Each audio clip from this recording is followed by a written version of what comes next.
الرحمن الرحيم. الحمد لله رب العالمين، الصلاة والسلام على أشرف الأنبياء والسيد المرسلين وعلى آله وصحبه ومن سار على نهجه القويم، أما بعد، فأعوذ بالله من الشيطان الرجيم. بسم الله الرحمن الرحيم. ولله على الناس حج البيت من استطاع إليه سبيلا. اللہ ذوالجلال جو ہم سب کے خالق و مالک ہیں، ہم سب کے رازق ہیں، قادر مطلق ہیں، اس رب نے ہماری تخلیق کا مقصد عبادت بیان کیا ہے، اور پھر اس تخلیق کے مقصد کو وضاحت کے ساتھ سمجھانے کے لیے رب تعالی نے آخری پیغمبر محمد الرسول اللہ صلی اللہ علیہ وسلم کو ہمارے لیے ہادی و مرشد بنا کے بھیجا. جس ہستی نے اسلام کی روشن تعلیمات کو اپنے عمل سے بھی واضح کیا اور اپنی زبان اطہر سے بھی واضح کیا.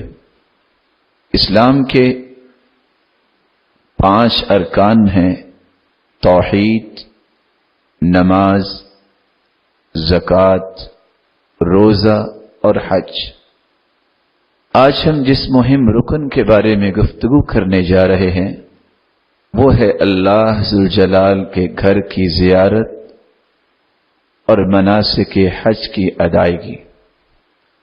ہماری گفتگو کے چند بنیادی نکات ہوں گے جس میں حج کی تعریف اور اس کی فرضیت اور حج کس پہ فرض ہوتا ہے اس کی شروط، اور حج کرنے سے پہلے ایک بندہ مومن کو کون کون سے امور سے انجام دینے چاہیے، اور حج کے لیے احرام کس طرح باندھا جائے اور اس کے احکامات کیا ہیں.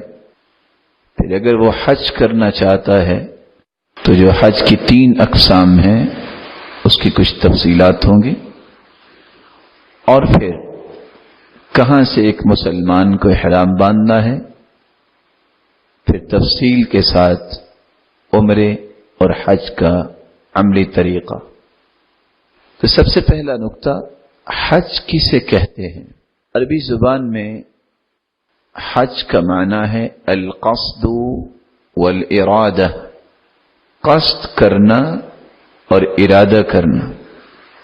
اسی لیے علماء یہ کہتے ہیں القصد الى بیت اللہ الحرام لأعمال مخصوصة في اوقات مخصوصة في مكان مخصوص من شخص مخصوص. ایک بندہ مومن اللہ ذوالجلال کے گھر کی زیارت کا قصد کرتے ہوئے اور مخصوص اعمال کو بجا لانے کے لیے سال کے مخصوص ایام میں جاتا ہے، اور اللہ ذوالجلال کے اس حکم کی تعمیل کو اپنی زندگی کی سعادت سمجھتا ہے. تو حج کا مطلب بیت اللہ کی زیارت کرنا اور شریعت کی روشنی میں مناسک کے حج کو ادا کرنا ہے. قرآن مجید میں اللہ ذوالجلال کا فرمان ہے وَلِلَّهِ عَلَى النَّاسِ حِجُّ الْبَيْتِ مَنِ اسْتَطَاعَ إِلَيْهِ سَبِيلًا. لوگوں پر حج فرض ہے، لیکن کس پر؟ مَنِ اسْتَطَاعَ، جس کے پاس طاقت ہے، جسمانی طاقت اور مالی طاقت ہے. اور عبداللہ ابن عمر رضی اللہ تعالی عنہ سے مروی ہے رسول اللہ صلی اللہ علیہ وسلم نے فرمایا بني الإسلام على 5 شهادة أن لا إله إلا الله وأن محمدا عبده ورسوله وإقام الصلاة وإيتاء الزكاة وصوم رمضان وحج البيت. اسلام کی بنیاد 5 ستونوں پہ ہے.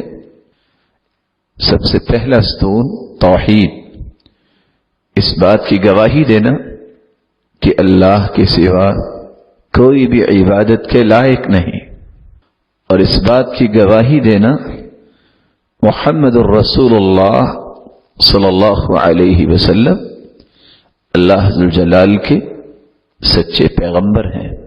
وإقام الصلاة وإيتاء الزکاة، نماز کو قائم کرنا، زکوٰۃ کو ادا کرنا، اور رمضان المبارک کے روزے رکھنا، اور بیت اللہ کا حج کرنا، اس کی زیارت کرنا، اور وہاں جا کے رسول اللہ صلی اللہ علیہ وسلم کے سکھائے ہوئے طریقے کے مطابق مناسک حج کو ادا کرنا. اللہ کے دین کی دعوت اور لوگوں تک پہنچانے کے لیے اس ویڈیو کو ضرور لائک، شیئر، کمنٹ اور سبسکرائب کریں.